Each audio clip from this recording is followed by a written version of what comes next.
পৰ্যায়লৈ স্বাগতম জনাইছো ষ্টুডিঅ'ত মই বন্দিতা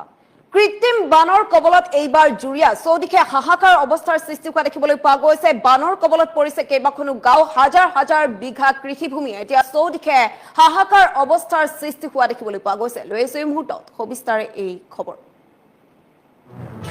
এইবাৰ কৃত্ৰিম বানৰ কবলত জুৰিয়াবাসীয়ে হাহাকাৰ অৱস্থাৰ সৃষ্টি কৰা দেখিবলৈ পোৱা গৈছে চৌপাশে কেৱল পানী আৰু পানীৰ তলত কেইবাখনো গাঁও হাজাৰ হাজাৰ বিঘা কৃষিভূমি এনেদৰে পানীৰ তলত পানীৰ কবলত পৰা দেখিবলৈ পোৱা গৈছে খেতি বাতি হেৰুৱাই মূৰে কপালে হাত দিছে কৃষকসকলে এতিয়া মূৰে কপালে হাত দিয়া দেখিবলৈ পোৱা গৈছে গ্ৰাম্য পথৰ ওপৰে বৈছে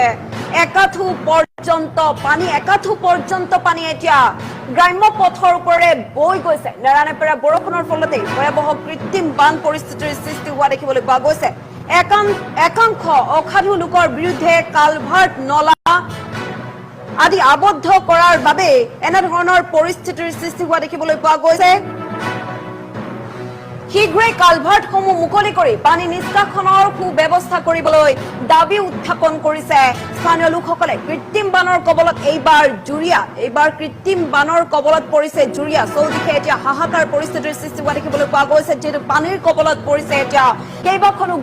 গাঁওবাসী এতিয়া চিন্তিত হৈ পৰিছে কিয়নো কোন মুহূৰ্তত অধিক ভয়াৱহ পৰিস্থিতিৰ সৃষ্টি হয় তাৰ কোনো ঠিকনা নাই কিন্তু একাংশ স্থানীয় লোকে এতিয়া অভিযোগ উত্থাপন কৰিছে যে যদিহে এনেধৰণৰ পৰিস্থিতিৰ সৃষ্টি হৈ থাকে তেন্তে ভয়াৱহ পৰিস্থিতিৰ সৃষ্টি হ'ব পাৰে আৰু অভিযোগ উত্থাপন কৰিছে যে একাংশ অসাধু লোকে নলা নৰ্দমাসমূহ বা কালভাৰ্ট এনেদৰে বন্ধ কৰি ফিচাৰী খান্দিছে যাৰ ফলত এতিয়া বৰষুণ হলেও বৰষুণৰ পানী কলৈকো ওলাই যাব নোৱাৰে বা ওলাই যাব পৰা কোনো ধৰণৰ বিকল্প পথ নাই যাৰ ফলত এনেদৰে এতিয়া হাহাকাৰ অৱস্থাৰ সৃষ্টি কৰিবলগীয়া হৈছে অলপতে এনেদৰে এজাক বৰষুণ দিলে এনেদৰে এতিয়া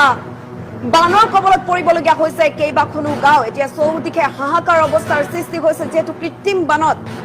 পৰিছে এতিয়া কেইবাখনো গাঁও এতিয়া কৃত্ৰিম বানত পৰা পৰিলক্ষিত হৈছে বৰষুণৰ পানী নিষ্কাশন কৰিব নোৱাৰাৰ ফলতে সৃষ্টি হৈছে এনেধৰণৰ পৰিস্থিতি বানৰ কবলত পৰিছে এইবাৰ জুৰিয়াত এতিয়া এনেদৰে হাহাকাৰ পৰিস্থিতিৰ সৃষ্টি হোৱা দেখিবলৈ পোৱা গৈছে চৌদিশে হাহাকাৰ লাগিছে পানীৰ তলত পৰিছে কেইবাখনো গাঁও কেৱল গাঁৱেই নহয় হাজাৰ হাজাৰ বিঘা কৃষিভূমিও এনেদৰে এতিয়া বানৰ কবলত পৰা দেখিবলৈ পোৱা গৈছে চৌদিশে হাহাকাৰ অৱস্থাৰ সৃষ্টি হোৱা দেখিবলৈ পোৱা গৈছে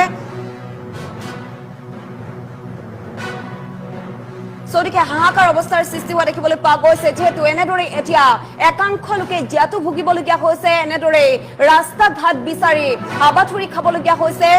কৰবলৈ যোৱাৰ সময়তো এনেদৰে যে এতিয়া চিন্তা কৰিবলগীয়া হৈছে কৃত্ৰিম বানৰ কবলত পৰিছে এতিয়া এইবাৰ জুৰিয়াবাসী চিন্তিত হৈ পৰিবলগীয়া হৈছে যিহেতু হাজাৰ হাজাৰ বিঘা কৃষিভূমি এনেদৰে যি কষ্ট নিজৰ কপালৰ ঘাম মাটিত পেলাই কষ্টৰে খেতি বাতি কৰিছিল সেই খেতিসমূহ এতিয়া বানৰ কবলত পৰিছে বহু ঘৰ কেইবাখনো গাঁও এনেদৰে এতিয়া বানৰ কবলত পৰিছে ঘৰৰ ভিতৰ পৰ্যন্ত পানী হোৱা দেখিবলৈ পোৱা গৈছে চৌদিশে এতিয়া কেৱল পানী আৰু পানীময় পৰিৱেশৰ সৃষ্টি হোৱা দেখিবলৈ পোৱা গৈছে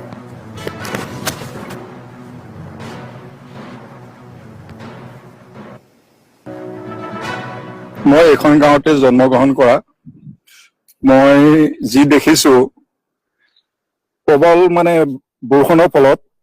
বানপানী সৃষ্টি মই এখন গাঁৱতে জন্মগ্ৰহণ কৰা মই যি দেখিছো প্ৰবল বৰষুণৰ ফলত বানপানী সৃষ্টি হৈছে কিন্তু এই বানপানী যে সৃষ্টি হৈছে মূল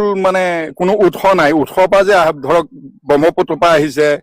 ৰৌমাৰীৰ পৰা আহিছে জুৰিয়া বিলৰ পৰা আহিছে তেনেকুৱা নহয় ইয়াত কি বামুণ গাঁৱৰ পথাৰখন আমাৰ মৰণ গাঁৱৰ পথাৰখন তিলীয়া গাঁও আৰু মৰণ গাঁৱৰ পথাৰখন যি শালি ধান ৰুইছিলে চব শেষ মেইন পানীখিনি বন্ধ কৰি ৰাখিছে কিছুমান ফিচাৰী দি পথাৰৰ মাজত কিছুমান ফিচাৰী দিছে কিছুমানে ৰাস্তা কাষত ঘৰ বনাইছে পানী যাবলৈ কোনো ৰাস্তা নাই পানী যোৱা ৰাস্তাটো বন্ধ কৰি ৰাখিছে এই বিষয়ে সিহঁতক বহুবাৰ কোৱা হৈছে তেওঁলোকে নেমানে আমি ভাবিছো চাৰ্কল অফিচাৰকো ইনফৰ্ম কৰিছিলো চাৰ্কল অফিচাৰে এপ্লিকেশ্যন দিব দিলে বিহিত ব্যৱস্থা ল'ব গতিকে এইখিনি কথাই আপোনালোকক মই অৱগত কৰিছো অতি সোনকালে যেন আপোনালোকৰ যোগেদি ইয়াৰ খুলি দিয়ে খুলি দিলে এই মানুহখিনি প্ৰায় 4,000 ওপৰ হেক্টৰ মাটি বৰ্তমান পানীৰ তলত আছে। গতিকে মেইন আমাৰ হেৰিয়ে হৈছে খেতি। এই মানুহখিনি মেইন জীৱিকা হৈছে খেতি। খেতি কৰিয়ে আমি মানে চলি আছো। আৰু যিখিনি মানুহ ইয়াত বহি আছে সেই মানুহখিনি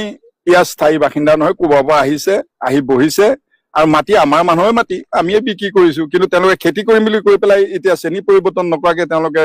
ঘৰ বনাই লৈছে। গতিকে এই বিষয়ে আমি চাৰ্কল অফিচাৰকো ইনফৰ্ম কৰিম, DC মহোদয়কো ইনফৰ্ম কৰিম, কি ব্যৱস্থা ল'ব তেওঁলোকৰ, সেইটো তেওঁলোকে আইনী প্ৰক্ৰিয়া কি ল'ব।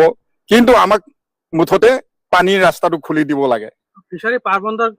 ফলত পানী ওলাই যাব নোৱাৰি কৃত্ৰিম বানৰ সৃষ্টি হৈছে। এই ফিচাৰীয়ে আমাক খাই দিছে। মানে তেওঁলোকৰ মানে সামান্য উপকাৰৰ কাৰণে আমাৰ বৃহৎ এটা হেৰি নষ্ট হৈ গৈছে। তেলীয়া গাঁও, খৰঙি গাঁও, মৰণ গাঁও, বামুণ গাঁও,